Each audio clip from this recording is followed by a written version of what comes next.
This was one of those movies that afterward I had to ask myself, what the hell did I just watch? But here, that's a good thing. They Will Kill You follows a woman who is trapped in a hotel by a satanic cult who plan on sacrificing her. But what they didn't know is that that woman, Asia, was more than prepared for this until things take an unexpected turn. This movie has gotten a lot of comparisons to Ready or Not. The sequel to Ready or Not just released last week, and after watching it, there are a lot more similarities than I expected, but it's really just when you look at the general story. When you look at the execution, I mean, it could not be more different. The film was directed by Kirill Sokolov. I know I didn't say that right. His first film outside of Russia. And I haven't watched any of his other movies, but I am curious to see what he does next after watching this one, because he has a very unique style.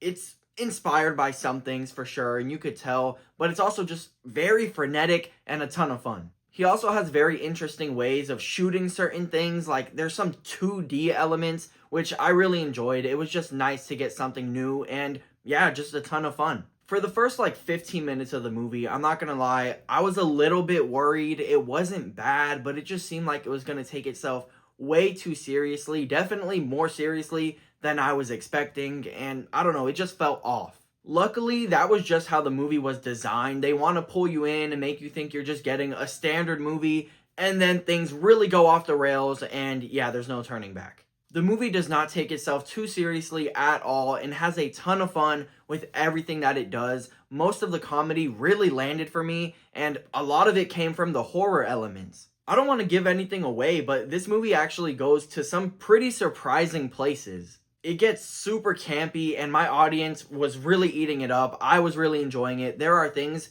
straight out of Evil Dead 2. I loved it. The action was a ton of fun and pretty much non-stop. So much of it reminded me of the Crazy 88 fight from Kill Bill Volume 1, except it was spread throughout a whole movie, which is awesome. The kills in here could be pretty gnarly and it could get pretty gory, so just be prepared for that, because some of my audience members were not, but they got used to it eventually. But yeah, for a little bit, you could tell by some of the reactions and the audible gasps that they weren't prepared for this. I always hate to risk leaving anybody out, so I'll just say the cast was really good. I enjoyed seeing some of these faces, but Zazie Beetz is the star, and she was amazing. She balances the comedy and the seriousness of everything going on so well, and she kills it in the action scenes. The story isn't anything special. Like I said, it's very similar to a movie that literally just came out, but the absurdity of everything going on, it's just so entertaining. The action is great. The movie could be super gory. The kills are crazy. You have a very likable lead, and the movie does some things you don't really see that often. Some people might watch this and think, what the hell is this? This is so stupid. Which, I mean, to an extent, I kind of understand. But you might be like me and think, oh my god, this is kind of crazy. I'm having a great time. So yeah, I would recommend this movie, but it might not be your thing. But those are my thoughts on They Will Kill You. Let me know yours, and please subscribe. I talk about movies, video games, TV, and more. Or go watch some of my other stuff. I appreciate you watching this video. I'll see you in the next one. Goodbye.